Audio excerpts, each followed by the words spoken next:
This podcast was brought to you by Success Park Publishers. From Mystic India to modern self-help gurus, the world is what you think it is. Visit blog.successparkpublishers.com for books and materials which help your dreams become reality.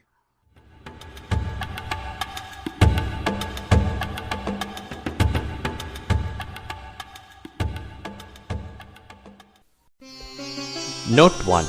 The magic of acting small and thinking big. What does one typically think when he or she thinks about success?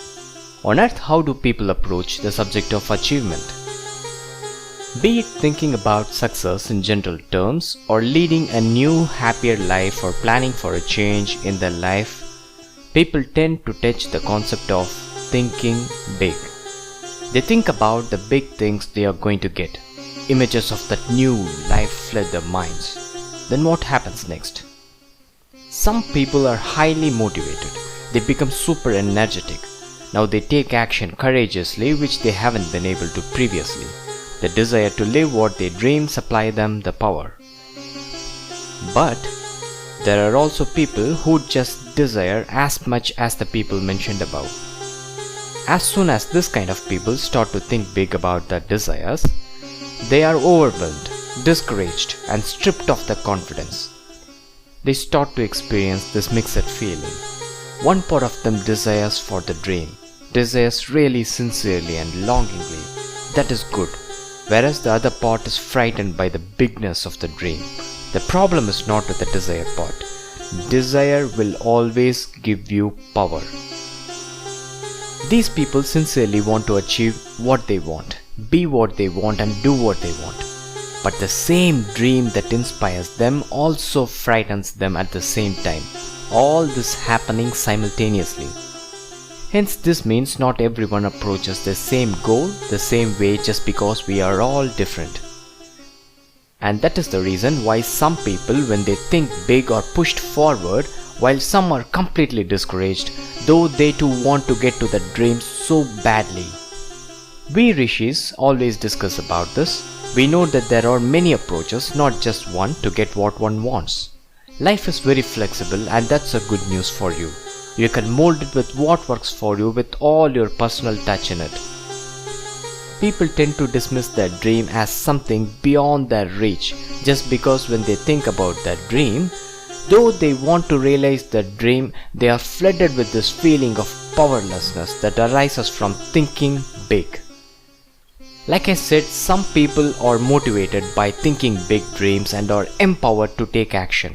For these people, think big works perfectly. Their mental conditioning is compatible with thinking big. Why are the second category of people discouraged? Because normally they are discouraged when they think about the big steps they have to take to realize those big dreams. Here they are not demotivated by the big desire. They love their dreams. But they are frightened by the huge steps they need to be taking, the new person they have to become, the new ways they have to act, the new habits they have to develop, the new people they have to meet, etc. They are now going to do something new, a change, and hence they tend to step back and start losing confidence. Somehow these people associate big steps with thinking big.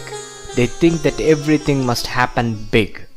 They are worried because they don't match the size of their dreams. They are not big enough, so they think. They have this wrong idea that they have to be too good for their dreams when they start, not realizing they don't have to. This idea that you have to have it all before you start is the cause of death of many dreams. So the ones who rob you of your big dream are: number 1, lack of self-belief. And number 2, fear to face different new worlds that you have to experience in your evolution process that will lead you to your dream. There are still some people, you wouldn't believe me, who are not at all inspired by big dreams. They are inspired to live life on smaller terms. They don't want to go big. They are not inspired by bigness. Somehow it never appeals to them. We can even say they desire small achievements over big ones. They are also fully content with their life. As long as their needs are met, they are happy. So, people come in all types.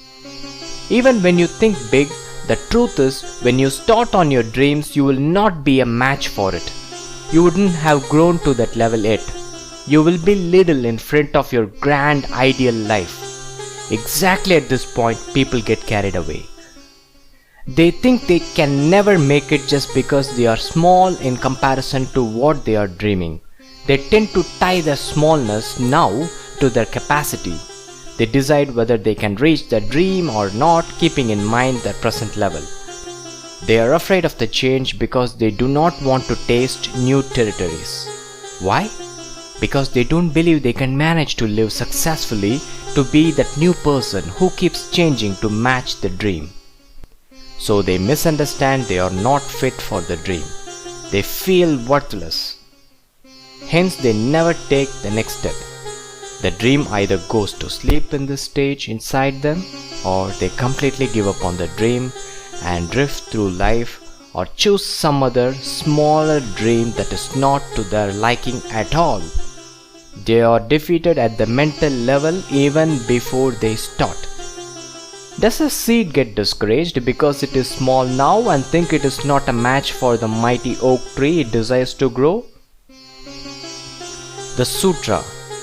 A seed is not afraid because it seems to know it doesn't have to be as big as the tree it will be one day. You don't have to be as big or as good as your big dreams now to achieve your dreams. Nor are you compelled by some unknown force to take nothing less than those huge efforts or grand plannings. Small efforts, small acts, small mental changes, small plans, small endeavors, small progresses, etc. are what you need to break that thinking big barrier. These small soldiers will give you the confidence increasingly as you sail through your days. Think big in the long term, think small for the now, and act small to achieve the immediate small milestones you have set for yourself. Your desire flows from those big dreams, so take the time once or more a day to reflect on your big dream. This is the fuel that will take you places. People do this part right. The first category of people have no problem in thinking big on their dreams.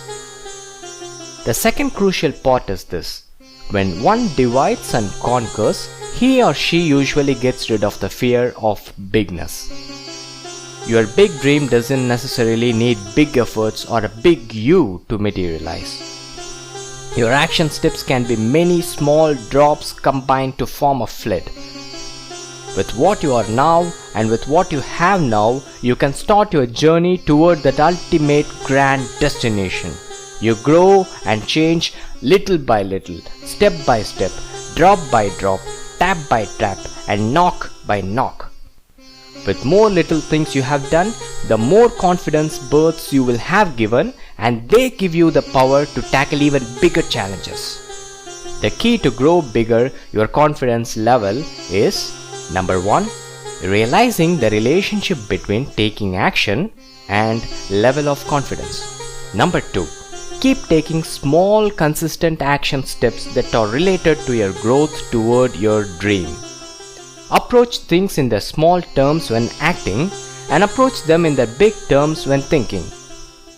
Continue to reach for that high sky with all your flaws, with all your current limitations, with all the temporary defeats, with all the embarrassments, and with all your imperfections. What happens is, as you continue to do so, with little steps consistently taken, you will end up being like that big oak tree.